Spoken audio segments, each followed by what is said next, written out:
Bom, vamos dar início a mais um Diálogos Federativos aqui na ABM e hoje a gente recebe com muita satisfação o Felipe Proença, que é secretário de Atenção Primária do Ministério da Saúde. É uma satisfação, Felipe, receber você aqui na ABM. E nós te convidamos para participar dos Diálogos Federativos porque, preocupados com essa situação das queimadas, do impacto disso na vida dos municípios, são eventos que não estavam, vamos dizer assim, na programação, na cabeça dos prefeitos, principalmente em um momento de que as prefeituras estão todas voltadas para as eleições, né?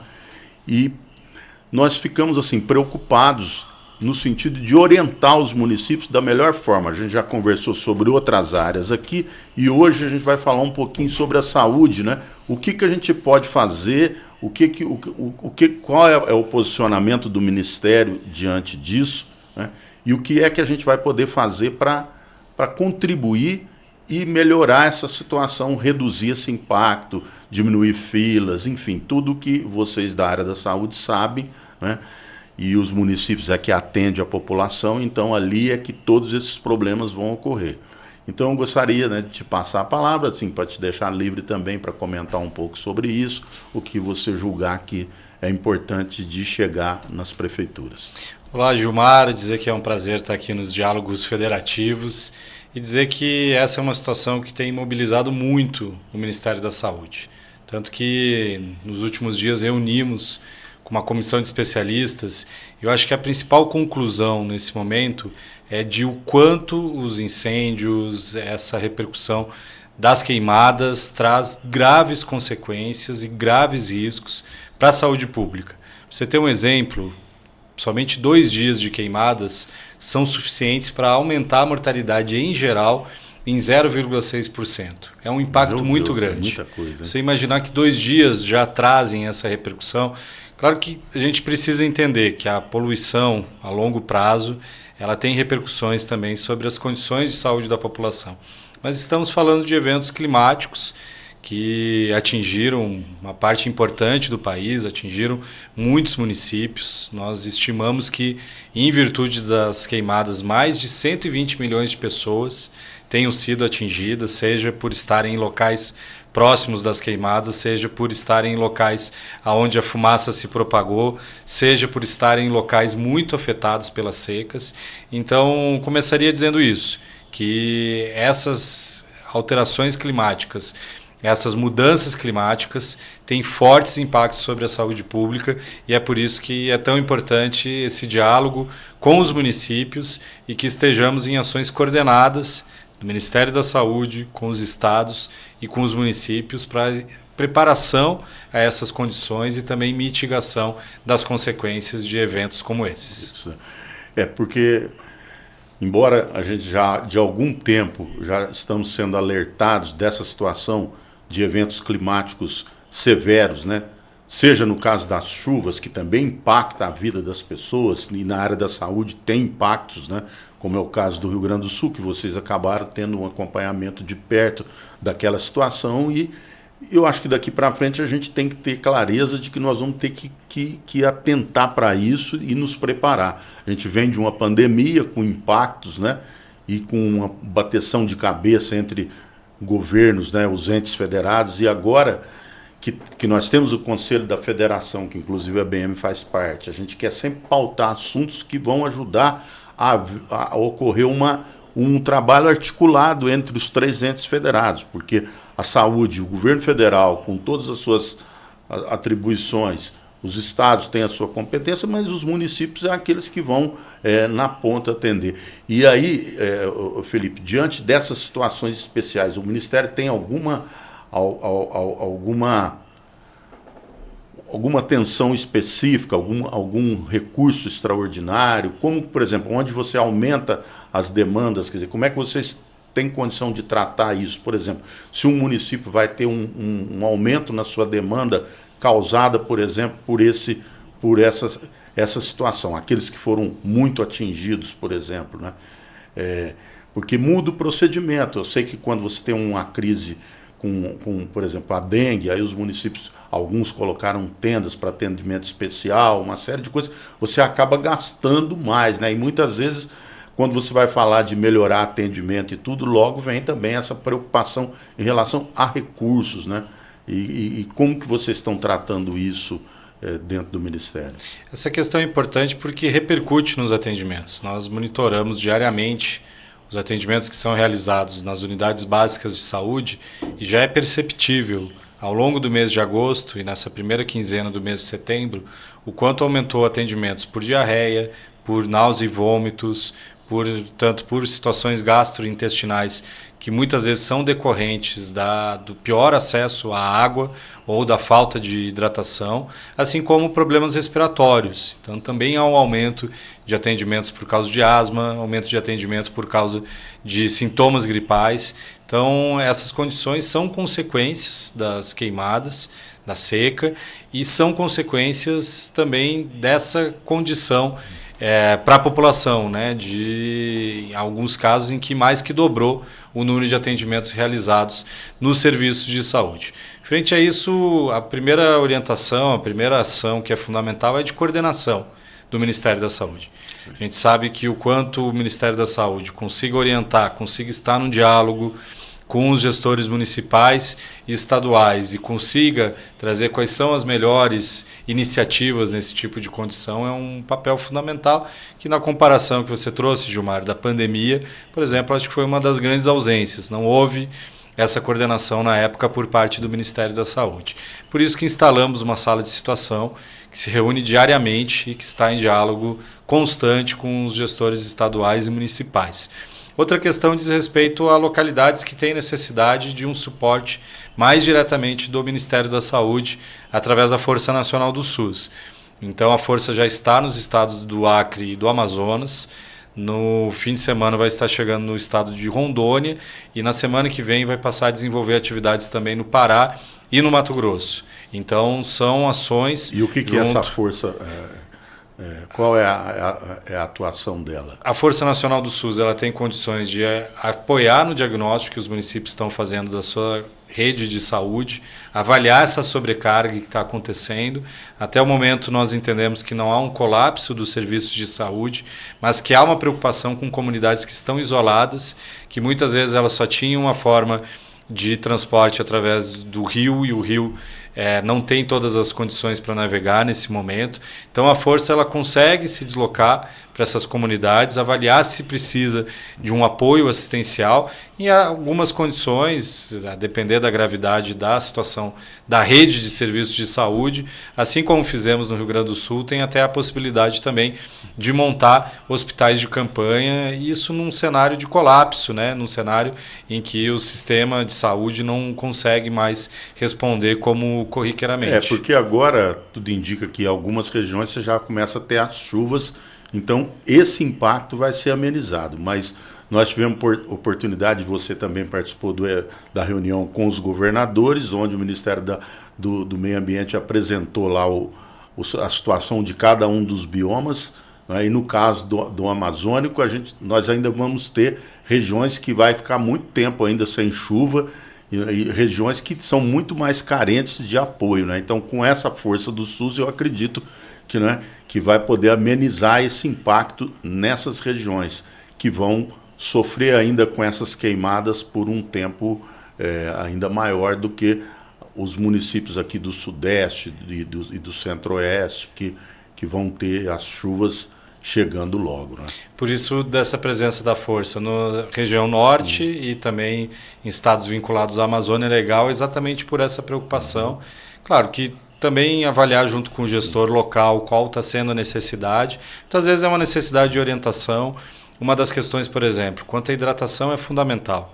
Então, se há possibilidade de colocar bebedouros públicos que vão auxiliar na hidratação, ou avaliar junto às unidades de saúde se precisa expandir o atendimento, colocar pontos de hidratação junto à unidade de saúde, isso é um diagnóstico que a força tem condições de realizar conjuntamente com o gestor local. E a partir desse diagnóstico nós mobilizamos tanto os recursos do Ministério da Saúde, quanto a gente avalia qual que é a necessidade de suporte para os gestores municipais. E no caso específico dos profissionais, por exemplo, a gente sabe que em muitos municípios você tem carência de profissionais, tanto médico como a parte de apoio, de enfermagem, né, que muitas vezes acaba sobrecarregando os atendimentos, né, das unidades básicas, ou mesmo os atendimentos de especialidades. Hoje nós estamos num período de eleição e todas as campanhas eleitorais a gente ouve por aqui também.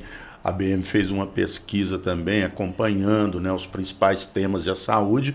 Você sabe que é o que aparece em primeiro lugar, com as grandes demandas existentes, né, tanto na sua área como, por exemplo, na parte hospitalar também. Então, tudo isso, e você colocando um componente novo, que é essa questão climática, ela vai acentuar ainda mais, né, embora com o crescimento da economia, que felizmente nós estamos tendo aqui, geração de emprego e tudo, você tem do outro lado, pelo menos, né, um respaldo importante aí, porque as pessoas vão ter mais condições, né?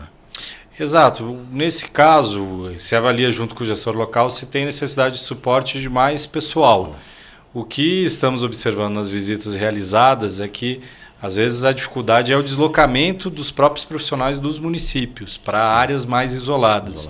Então, até o momento, não precisamos mobilizar profissionais de uma região para outra, como foi muito comum no Rio Grande do Sul. No Rio Grande do Sul, a gente contou muito com o apoio e com a participação de profissionais de saúde da região nordeste do país, até pela experiência que eles tinham também com o manejo da dengue, que vem crescendo, né? Em localidades que antes não eram afetadas e que puderam dar esse suporte no Rio Grande do Sul. Até o momento a gente tem visto que o pessoal, né, os trabalhadores de cada localidade, eles têm sido suficientes, mas que com a orientação da organização de serviços para esse tipo de situação de emergência, esse tipo de calamidade, tem conseguido dar o suporte necessário para os municípios. Por isso que também a gente tem uma portaria onde os municípios podem avaliar se é o caso de demandar recursos para o Ministério da Saúde, principalmente para aquelas necessidades de reforçar pessoal, aumentar horário de atendimento das unidades básicas de saúde, colocar pontos de hidratação, por exemplo, dentro dessas unidades de saúde. Então, essas são algumas das possibilidades trabalhadas, mas com essa visita técnica que o Ministério da Saúde faz, através da Força Nacional do SUS, também é possível levantar essas necessidades. E aí, para acessar a participação para essa Força Nacional ir até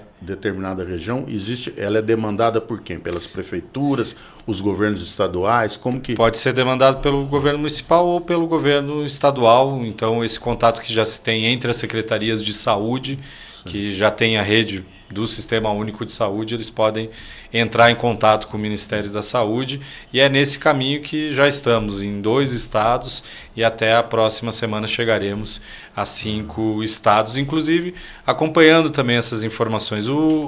Essa situação de exposição à fumaça, né, à poluição, ela traz consequências não só imediatas, como estava colocando, esse aumento de mortalidade que tem, mas também a longo prazo. A gestante que é exposta à fumaça, há uma possibilidade maior da criança ter baixo peso, de ter parto prematuro.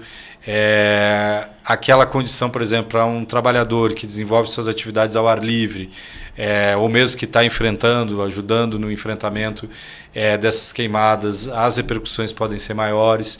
Os grupos, principalmente, além das gestantes que eu já citei, mas de crianças e idosos, são mais vulneráveis a essas condições, e a própria população em situação de rua. A queda da umidade, né, também, assim, esse impacto, além das fumaças, né, o fato de você ter uma queda muito grande da umidade relativa do ar também, né, também prejudica, porque tanto a criança que está em desenvolvimento e ela precisa ter boas condições para ter esse desenvolvimento, quanto o idoso, que ele é mais suscetível a essas variações, né? Então ele pode desidratar mais rapidamente ou está tomando alguma medicação que interfere na questão da hidratação. Por isso que é importante também que nessas condições seja procurada orientação médica. Não, sem dúvida. Eu acho que assim, o que fica claro aqui é que o Ministério da Saúde está atento a isso, com medidas, com procedimentos, né, e com possibilidade de informar os gestores que tiverem dificuldade de lidar com essa situação. Eu acho que esse, assim, o nosso objetivo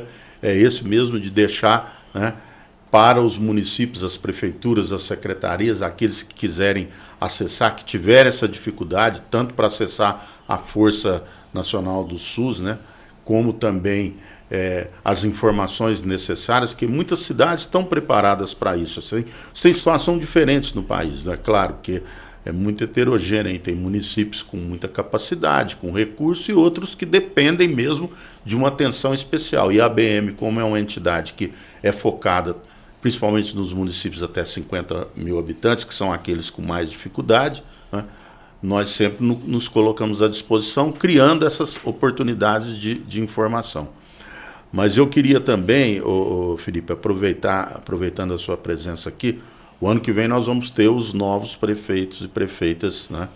E pelas pesquisas, no mínimo 60% vão ser de novos eleitos, porque são o percentual de prefeitos que pode sair candidato é de 40%. Então nós vamos ter no mínimo uma renovação de 60%. E a ABM tem essa preocupação de orientação, inclusive nós estamos trabalhando com o governo federal a realização de um encontro para receber os novos gestores em fevereiro do ano que vem, né? Eu acredito que o Ministério da Saúde com certeza estará lá, né? Então vocês já começarem a se preparar, né? Para o que para os tipos de informação que serão úteis, né? Num momento como esse. Já pode prever nossa participação, Gilmar. Particularmente a secretaria que eu sou responsável, que é da atenção primária, ela está presente nos 5.570 municípios, né? Então todos têm agora equipes surgiu de mais um, né? Que é um município lá do Mato Grosso, né? Ah, que teve um novo, você né? viu, né? Que não lembro o nome agora, mas e eu estava vendo assim, é um município que tem 9 mil habitantes, mas tem uma área territorial do tamanho do Distrito Federal. E esse eu vou verificar se já tem lá a equipe de saúde da família. Saúde da família, é verdade. Porque nós temos 52.540 equipes de saúde da família distribuídas em mais de 47 mil unidades básicas de saúde. E existe, assim, disposição do Ministério em ampliar na medida em que os municípios se apresentarem para isso, né? Porque eu tenho visto agora na campanha eleitoral que muitas cidades estão falando que vão ampliar o número de equipes do Programa da Saúde, da Família, alguns criticando os atuais gestores por não ter um número adequado para o seu município, mostrando que o Ministério tem como ajudar esses municípios, né? Porque o Ministério da Saúde ele faz um aporte importante para as equipes, né? Inclusive, nós modificamos a política de financiamento, entendendo que houve uma diminuição da participação federal no período do governo anterior e agora nós reposicionamos o papel do governo federal. Então mudamos a forma de financiamento e aumentamos em 25% o recurso que é repassado pelo Ministério da Saúde para os municípios, inclusive porque a forma como se estava financiando a saúde da família estava muito vinculada ao cadastro das pessoas nas equipes. E isso gerava um excesso de cadastros e uma dificuldade para o atendimento das equipes e filas para a população. Então, o que nós estamos incentivando agora é que se trabalhe com uma população adequada e que se garanta o acesso para todas as pessoas. Do ponto de vista de planejamento do Ministério da Saúde, isso representa a perspectiva de expansão de 2.200 equipes de saúde da família por ano. Então, é importante que o gestor municipal, nesse caso o gestor eleito, avalie se toda a população tem uma unidade básica de saúde perto para ser atendida. Com o novo PAC, estamos financiando a construção de mais 1.800 unidades básicas de saúde, um investimento que até 2026 vai chegar a 7 bilhões de reais. Então o gestor municipal avalie se há população que precisa de atendimento na saúde da família, se precisa de novas equipes, e essas demandas que chegarem de novas equipes, dentro desse planejamento de pelo menos 2.200 equipes por ano, vão ser atendidas no Ministério da Saúde. Então, vamos ter toda a nossa equipe em fevereiro para dizer qual que é o caminho, aonde que solicita e como que é feito o repasse do Ministério da Saúde. Muito bom, Felipe. Queremos agradecer aí a sua presença. Não sei se você tem mais alguma consideração a ser feita sobre o que a gente discutiu, fique à vontade. Aproveitar, Gilmar, esse momento para conversar com a população, dizer para que nessas localidades onde há aumento da fumaça, aumento da poluição do ar, evitar atividades ao ar livre, somente deslocamento que seja necessário, buscar sempre estar muito bem hidratado, isso é fundamental. Então ter postos para localidades onde possa tomar água, buscar essa questão. No caso de gestantes, idosos e crianças, estar mais atento à vulnerabilidade dessas populações e, portanto, trabalhar de uma forma coletiva, a gente sabendo que vão ter novos episódios como esse, que a gente possa se planejar quanto a isso, se preparar para evitar também esses incêndios. Acho que isso é um ponto bastante importante, e saber que, se isso traz consequências para a saúde, é importante trabalharmos de forma conjunta, como o governo federal vem fazendo, como a Associação Brasileira de Municípios vem fazendo, para que se possa diminuir as consequências e principalmente promover mais saúde para a população. Muito bem, agradecemos ao Felipe Proença, que é o secretário de Atenção Primária do Ministério da Saúde, que gentilmente atendeu o convite da ABM para estar aqui no Diálogos Federativos, em razão desse momento especial que nós vivemos no Brasil, das queimadas e todos os impactos que elas causam na vida das pessoas e principalmente na saúde. Muito obrigado, Felipe, e a ABM fica aqui à disposição do Ministério da Saúde para esses e outros momentos que possam contribuir para o melhor esclarecimento e por consequência, a qualidade da gestão municipal. Muito obrigado.